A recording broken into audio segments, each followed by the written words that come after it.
E. Blood, Sweat and Tears. British Parliament, May 13, 1940. Winston Churchill. On Friday evening last I received from His Majesty the mission to form a new administration. It was the evident will of Parliament and the nation that this should be conceived on the broadest possible basis and that it should include all parties. I have already completed the most important part of this task. A war cabinet has been formed of 5 members, representing, with the Labour, Opposition, and Liberals, the unity of the nation. It was necessary that this should be done in one single day on account of the extreme urgency and rigor of events. Other key positions were filled yesterday. I am submitting a further list to the King tonight. I hope to complete the appointment of principal ministers during tomorrow. The appointment of other ministers usually takes a little longer. I trust when Parliament meets again this part of my task will be completed and that the administration will be complete in all respects. I considered it in the public interest to suggest to the Speaker that the House should be summoned today. At the end of today's proceedings, the adjournment of the House will be proposed until May 21st with provision for earlier meeting if need be.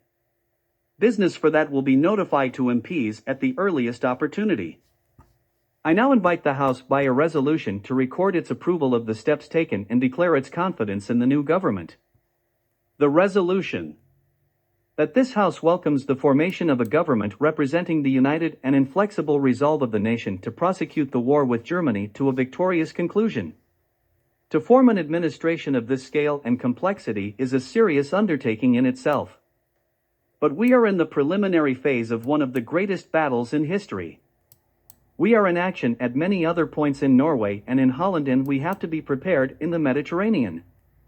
The air battle is continuing, and many preparations have to be made here at home. In this crisis, I think I may be pardoned if one do not address the House at any length today, and I hope that any of my friends and colleagues or former colleagues who are affected by the political reconstruction will make all allowances for any lack of ceremony with which it has been necessary to act.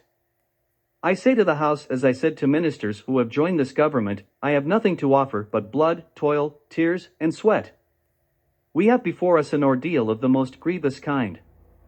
We have before us many, many months of struggle and suffering.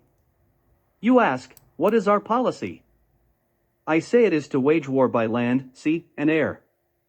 War with all our might and with all the strength God has given us, and to wage war against a monstrous tyranny never surpassed in the dark and lamentable catalogue of human crime. That is our policy. You ask, what is our aim? I can answer in one word. It is victory. Victory at all costs, victory in spite of all terrors, victory, however long and hard the road may be, for without victory there is no survival. Let that be realized.